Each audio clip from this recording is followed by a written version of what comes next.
des investissements massifs dans le monde de la crypto, un monde de la musique qui pourrait changer radicalement dans les prochains mois, mais aussi et surtout une date ou en tout cas une analyse sur à quel moment le Bitcoin va surpasser l'or. C'est ce qu'on va voir dans cette vidéo. Mais avant cela, n'oubliez pas que vous pouvez télécharger notre vidéo de formation offerte qui vous aide à investir de manière simple et en automatique dans les crypto-monnaies. Pour cela, il vous suffit de cliquer sur le petit i en haut à droite ou sur le lien sous la vidéo et nous vous enverrons, vous remplissez ce petit formulaire rapide, nous vous enverrons ça le plus vite possible. Vous allez voir, il y a des contenus super intéressants. Un très beau projet dont je vous avais déjà parlé qui s'appelle Illuvium vient de lever 2 millions de dollars pour pouvoir développer son jeu. C'est ce qu'on appelle un play to earn. Play to earn, c'est un jeu vidéo qui va vous payer, qui va vous rémunérer en crypto-monnaie et en NFT pendant que vous jouez.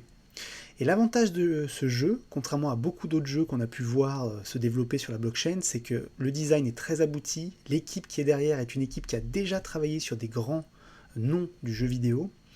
Bref, le projet est vraiment très important, je vous en avais parlé depuis un moment. Il y a un très gros potentiel d'investissement et d'intérêt autour de ce jeu. Et le fait que ce RPG, donc ce jeu de rôle en ligne, en monde ouvert, donc un monde immense, qui a vraiment une identité visuelle très particulière, très intéressante, les investissements sont massifs sur ce jeu. Il y a déjà eu une crypto-monnaie qui a été mise en place et qui fonctionne très bien. Et là, on apprend encore une fois un nouvel investissement supplémentaire avec des partenariats intéressants. Il faut savoir que les différents fondateurs, notamment de SushiSwap, de Aave, de One Inch Exchange et pas mal d'autres, ont décidé de mettre la main au portefeuille sur ce jeu. C'est intéressant de voir que de plus en plus de jeux monde ouvert ou de jeux qui ressemblent un petit peu à peut-être des métaverses, donc des mondes virtuels, sont en train de se déployer. Et on n'a pas juste des jeux basiques, sous forme uniquement pixelisée, etc. On a vraiment maintenant des vrais jeux vidéo de grande qualité qui commencent à se déployer. Et ce projet-là me paraît vraiment fondamentalement intéressant et va pour moi être l'un des très gros projets de 2022. Donc c'est une excellente nouvelle de voir que les investissements continuent. Je vous en parlerai régulièrement, des investissements massifs chez Polygon, chez Ubisoft, des investissements chez Epic Games, des investissements comme celui d'aujourd'hui.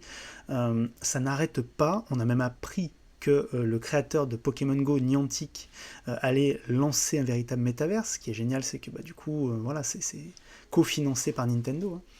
Donc vraiment, l'année 2022 va être très importante sur ces projets-là. On vous tiendra informé, mais vraiment, jetez un coup d'œil sur Illuvium, je pense que ça va être assez énorme.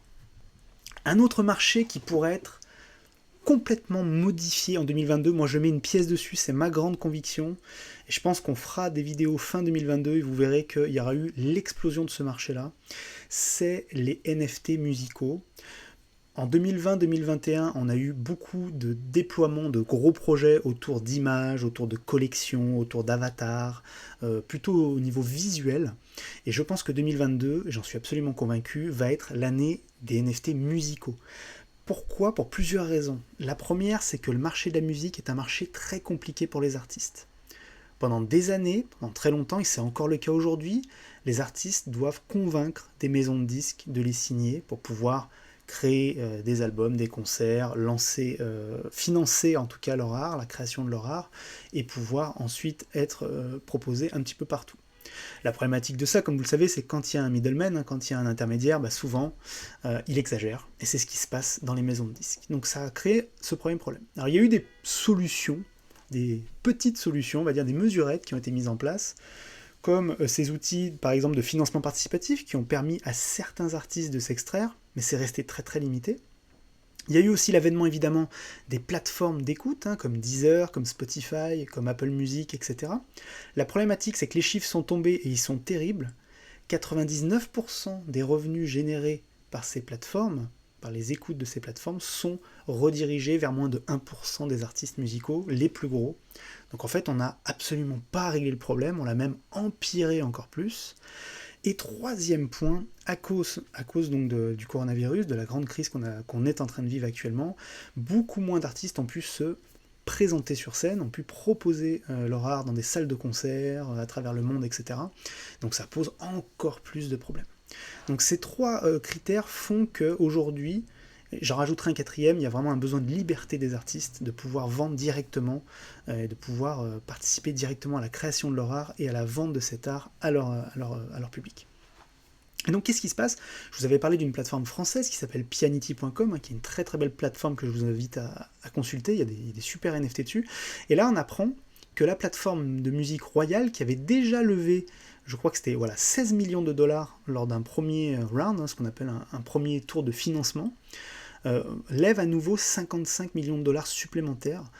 C'est une plateforme qui est en train de convaincre plusieurs gros artistes de signer, mais c'est aussi une plateforme qui est faite pour les petits artistes, pour les aider à justement créer des NFT. Ils s'occupent vraiment de tout. Alors vous allez me dire, ouais, mais ça fait un intermédiaire. Oui, mais l'intermédiaire n'est pas du tout aussi dur et compliqué qu'une maison de disques. C'est très très simple pour le coup. Il y a eu par exemple, cet été, il y a eu un lancement de 333 NFT qui a permis à un artiste spécifique de lancer un titre, et 50% des droits de streaming qui ont été faits par ce titre ont été redirigés, ont été redistribués aux possesseurs de ces NFT. Donc ça crée une véritable économie tout autour de cet artiste. Et ça, c'est vraiment très très puissant. C'est ce qu'on voit aujourd'hui. Il y a vraiment un développement de ces différentes plateformes. Je vous dis, 2022 sera, et j'en suis absolument convaincu, l'année de trois choses, en tout cas du déploiement fort de ces trois modèles.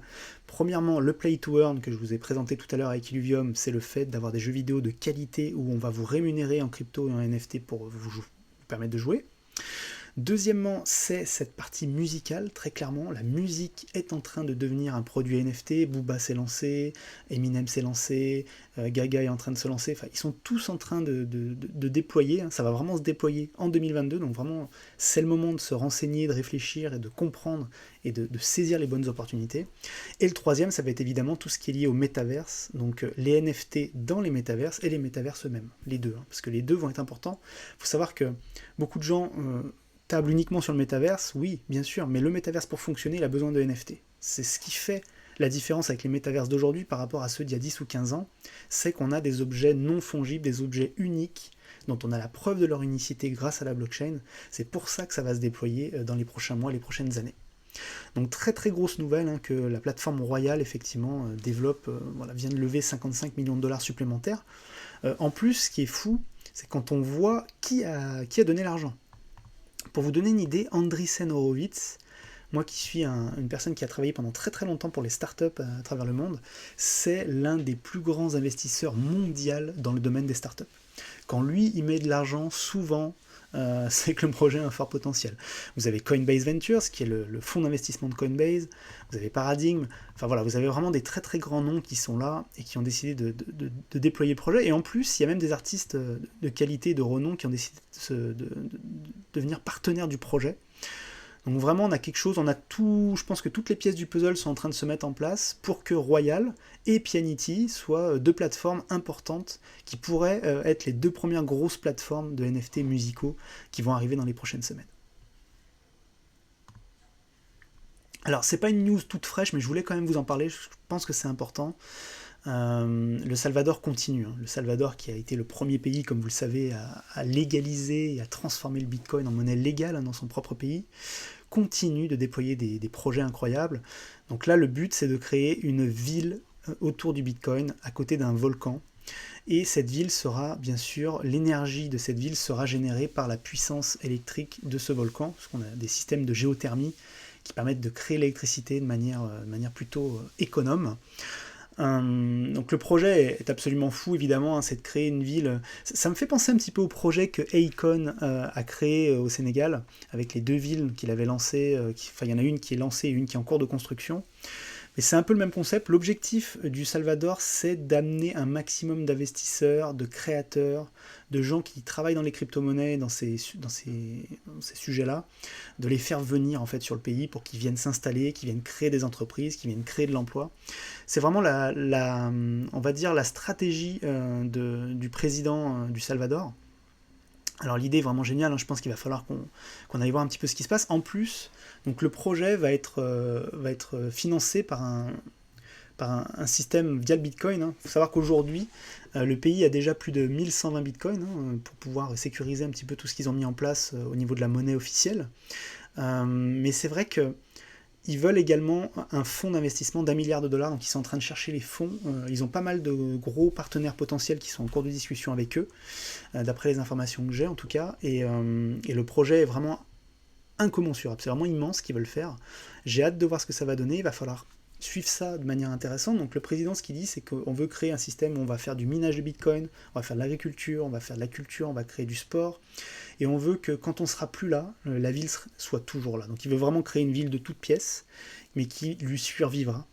Donc ça va être intéressant de voir. Le Salvador veut vraiment se positionner comme un pays qui va compter dans le monde qui vient, dans le monde du futur, avec notamment cette position autour des crypto-monnaies et du Bitcoin qui est évidemment très très intéressante pour nous tous, et qui fait parler et qui nous permet d'avoir de nouveaux investisseurs sur le marché, ce qui est une excellente nouvelle. Je voulais vous parler aussi de cette analyse que j'ai trouvée très intéressante, et je pense qu'il faut qu'on se pose cette question-là, cette question importante. Aujourd'hui, on sait que le Bitcoin a explosé, hein, très clairement, c'est vraiment une belle monnaie, tout, pour nous, en tant que Bitcoiner, en tant que crypto-fan, crypto-geek, etc., c'est génial. Mais c'est vrai qu'aujourd'hui encore, pour le moment, l'impact du Bitcoin sur l'économie mondiale est encore faible. C'est encore tout petit.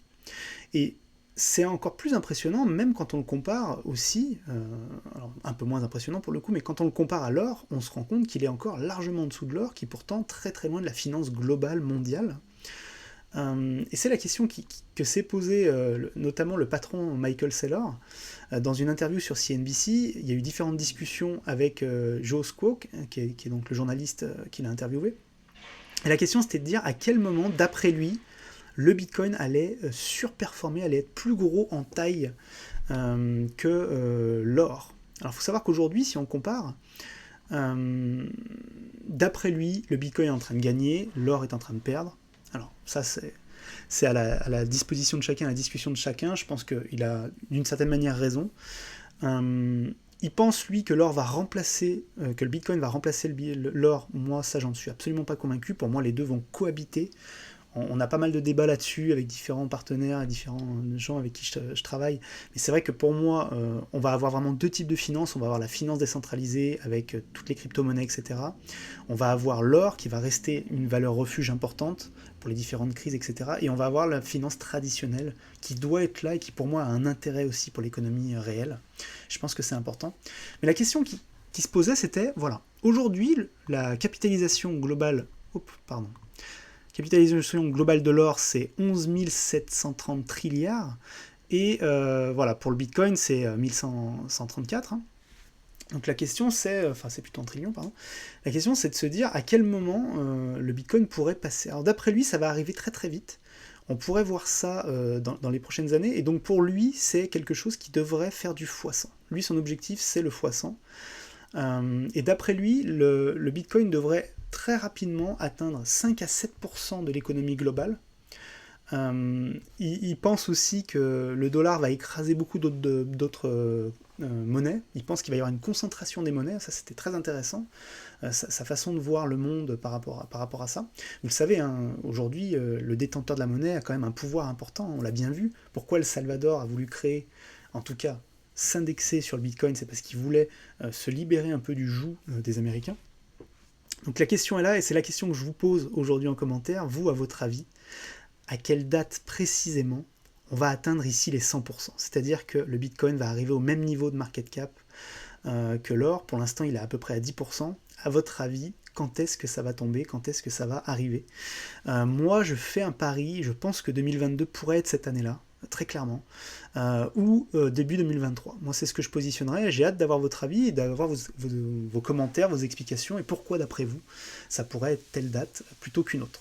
En tout cas, ce qui est intéressant de voir, c'est qu'aujourd'hui, on est en train de rentrer dans un monde où, très clairement, il va y avoir ceux qui possèdent du Bitcoin et des crypto-monnaies, et ceux qui n'en possèdent pas. Et c'est très spécifique pour le Bitcoin d'ailleurs aussi, parce que c'est encore plus vrai pour le Bitcoin, puisque comme vous le savez, il n'y en aura que 21 millions, qu'on estime qu'il y en a déjà à peu près 5 millions qui ont été perdus, ou qui sont irrécupérables en tout cas. Donc ça en fait à peu près 16 ou 17 millions.